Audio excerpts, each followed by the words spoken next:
Nama Muhammad Muntadi Wajada, nomor absen 20, kelas 8F. Ringkasan materi interaksi antar ASEAN. 1. Pengertian interaksi antar negara ASEAN.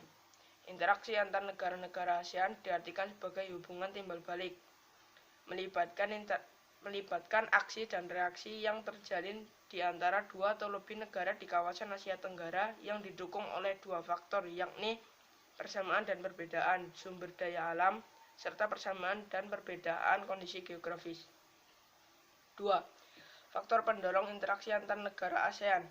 Faktor-faktor pendorong interaksi antar negara ASEAN adalah 1. Faktor kesamaan nasib dan sejarah. 2. Faktor strategis letak kawasan. 3. Faktor kedekatan geografis. 4.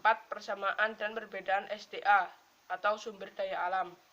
3. Faktor penghambat interaksi antar negara ASEAN. Ada 4 faktor penghambat kerjasama antar negara ASEAN, yaitu 1. Konflik dan peperangan. 2. Ideologi dan sistem pemerintahan yang berbeda-beda.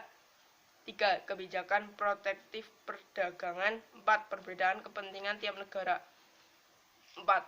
Bentuk kerjasama antar negara ASEAN. A. Bidang sosial dan budaya. 1. Bidang pembangunan sosial. 2. Membantu kaum wanita dan pemuda-pemuda dalam usaha-usaha pembangunan. 3. Menanggulangi masalah-masalah perkembangan penduduk dengan bekerja sama dengan badan-badan internasional yang bersangkutan. 4. Pengembangan sumber daya manusia. 5. Peningkatan kesejahteraan. 6. Program peningkatan kesejahteraan, makanan dan obat-obatan. 7. Pertukaran budaya dan seni, juga festival film ASEAN. 8. Penandatanganan kesepakatan bersama di bidang pariwisata ASEAN atau ATA. 10. Penyelenggaraan SEA Games 2 tahun sekali. B. Bidang politik dan keamanan. 1.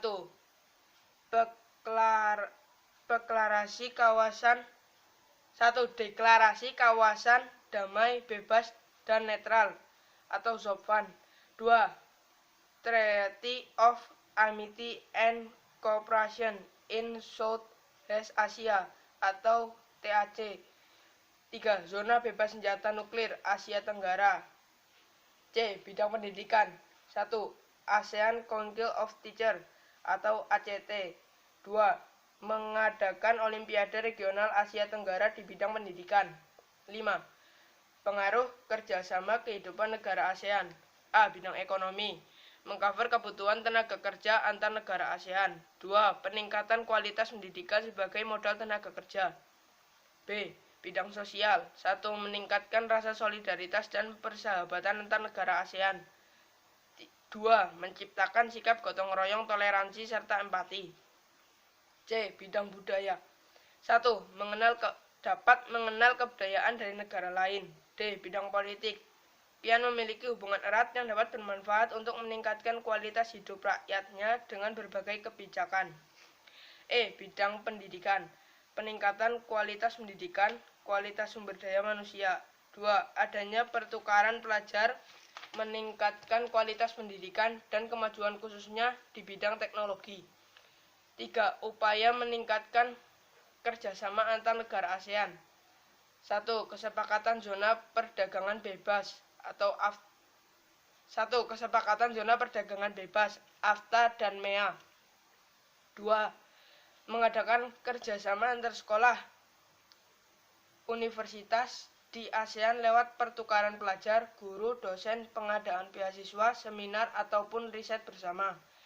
3. Mengadakan event budaya atau olahraga bersama. 4. Mengadakan kerjasama antar kota-kota di ASEAN seperti Sister City Program.